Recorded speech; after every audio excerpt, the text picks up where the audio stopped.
dias andou circulando uma notícia de que o Vladimir Putin está oferecendo abrigo para os cristãos perseguidos no mundo inteiro. Então está dizendo, né? Como antigamente nos Estados Unidos, venham todos, nós vamos aqui proteger todo mundo. Tá? E alguns conhecidos meus, alguns até amigos meus, né? Católicos, evangélicos, estão entusiasmadíssimos com isso. Um até diz, agora inverteu, a Rússia está desempenhando o papel dos Estados Unidos, né? E os Estados Unidos perseguem os cristãos e a Rússia vai proteger. Falo, vocês estão absolutamente loucos, loucos, loucos, loucos quando acreditam numa coisa dessa. Porque, você veja, na Rússia, o Putin está conseguindo instalar uma ditadura cada vez mais abrangente e controladora.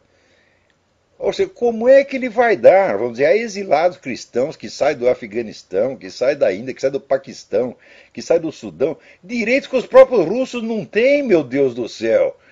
Quer dizer, ele está oferecendo uma coisa que ele não dá aos seus próprios cidadãos. Isso é claro que isso é mentira. Agora, como é que isto começou?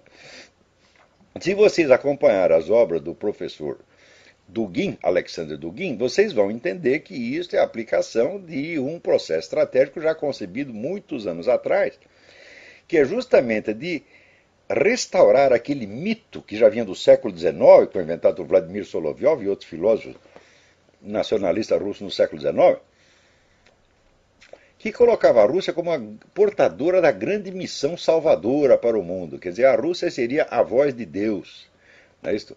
No mundo. Então, falaria em nome da autoridade divina que teria sido perdida pelos países ocidentais.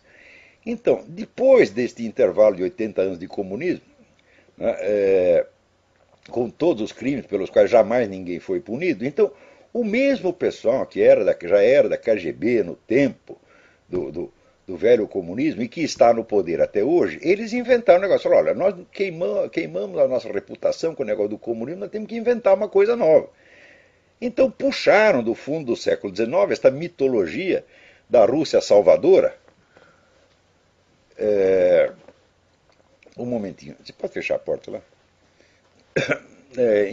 Puxaram do fundo do baú essa mitologia da Rússia salvadora e estão vendendo isso para o mundo. E se prevaleceram de um detalhe, tá certo? Particularmente perverso nessa história toda.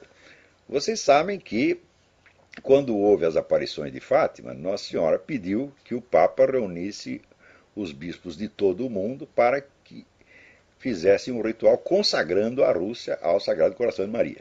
Tá certo? Isso jamais foi feito. Tá certo? Todo mundo sabe que não foi feito. Até hoje você tem uma campanha, os católicos insistindo, tá certo?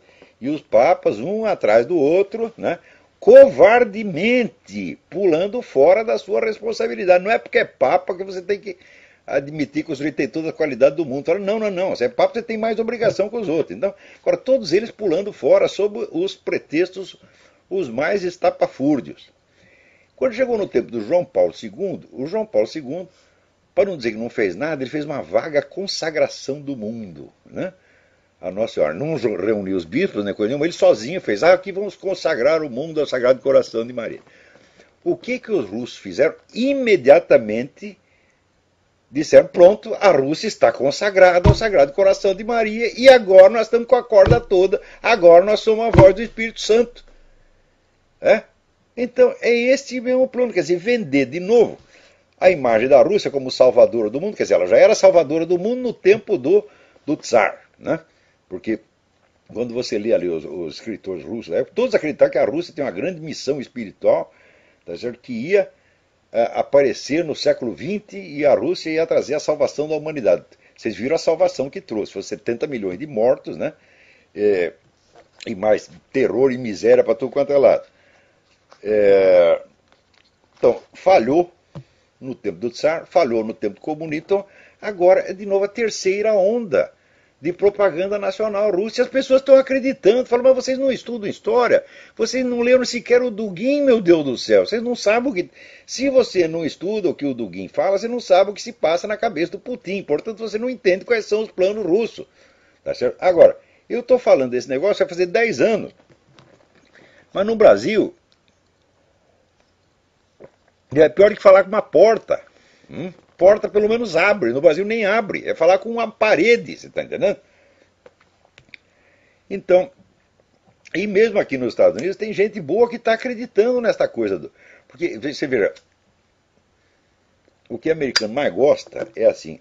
Os americanos foram educados nessa mentalidade protestante, moralista, rígida. Então eles são loucos para achar culpas neles mesmos e no seu próprio país. Nos outros não. A Rússia nunca tem culpa de nada, a China não tem culpa de nada. Então eles vivem numa espécie de meia-culpa. E toda hora querendo, né, descobrir assim, tudo que dá errado no mundo, eles dizem, nós temos que rever aqui as culpas americanas. É um negócio impressionante. Primeiro, eles tratam os Estados Unidos como se os Estados Unidos fosse o Israel bíblico. Coisa que não é. Quantas vezes precisa avisar? Fala, escuta, meu filho, vocês não são o Israel da Bíblia. Hein? Israel, só tem dois, tem três sentidos que você pode usar a palavra Israel. Primeiro, quer dizer o povo judeu. Hein? Esse é o sentido literal e imediato. Segundo, pode querer dizer a cristandade de modo geral. E terceiro, pode querer dizer a alma individual. Não tem na Bíblia o menor indício de que Israel pode significar um outro país, especialmente um país da América. Quer dizer, isso é um delírio completo, meu Deus do céu. Agora, esse pessoal vive interpretando o destino americano como se a América fosse o próprio Israel em diálogo direto com Deus. Então, quando os americanos, né, tudo que acontece de mal é porque eles cometeram algum pecado. Né? Eu digo, escute, os outros não cometem pecado nenhum, os pecados alheios não têm consequências. Por exemplo, eu digo um pecado imenso, que é de toda a humanidade. Vocês deixaram, todo mundo deixou que os comunistas matassem 70 milhões de pessoas, tá certo? Na China, e mais outros 60 na União Soviética, e ninguém foi punido. Vocês tudo varreram a sujeira para baixo do tapete. Isso é uma culpa universal. Né? Não pode deixar acontecer uma coisa dessa. Agora, você vai dizer, não, nós estamos aqui sendo punidos porque os americanos cometem muitos adultérios, porque eles veem pornografia na internet, então agora Deus manda terremoto, manda crise econômica. Você pensa que Deus é o quê? Que Deus é um psicótico? Tanto que tem gente aqui que lê ateu, lê essas coisas e chega à conclusão que Deus é psicótico. Porque Deus, assim, você comete um pecadinho, o garoto se trancou no banheiro, tocou uma punheta, Deus manda um raio para fulminar a família inteira dele. É isso que os caras imaginam depois. Onde é que vocês estão com a cabeça? Quando é que vocês vão parar de blasfemar? Quando é que vocês vão parar de imaginar Deus como se fosse um diabo onipotente? Deus não é assim, meu Deus do céu. Deus é longânimo, Deus tem uma paciência que não acaba nunca. Então, e outra coisa... Quem foi que autorizou você a dizer que o país é Israel, meu Deus do céu? De tudo que eu estudei, eu não sou um grande conhecedor da Bíblia, mas eu sei que só tem 3 acepções legítimas do termo Israel. Quer dizer a sua alma, quer dizer a cristandade de modo geral e quer dizer especificamente o povo judeu. Não pode dizer, é a Inglaterra, é a Alemanha, é a Rússia, é os Estados Unidos. O que é isto, porra? Note bem, na Bíblia está escrito o seguinte, os deuses das nações são demônios. Ponto final, tá certo? E demônio vive, né, assumindo a identidade dos outros.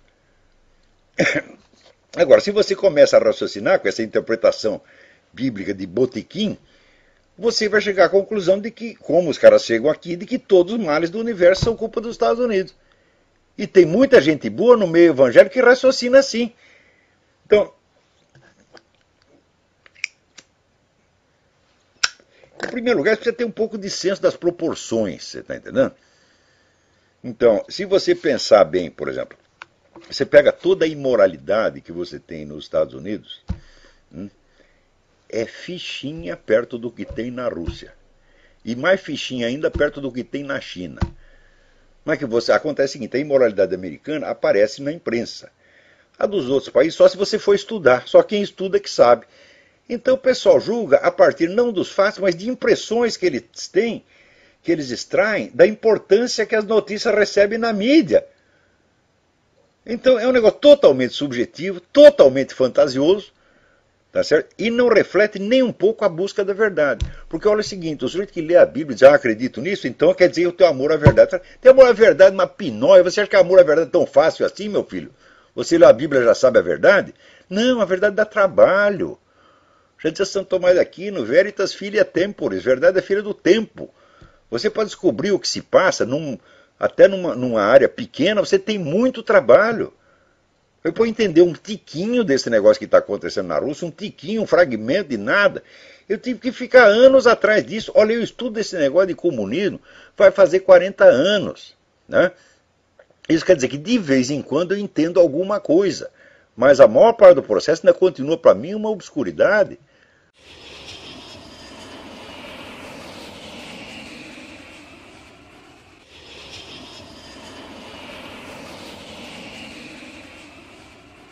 The next president of Brazil 2018. Bolsonaro.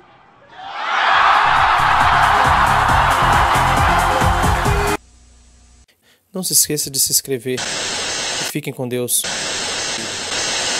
Saia da ignorância.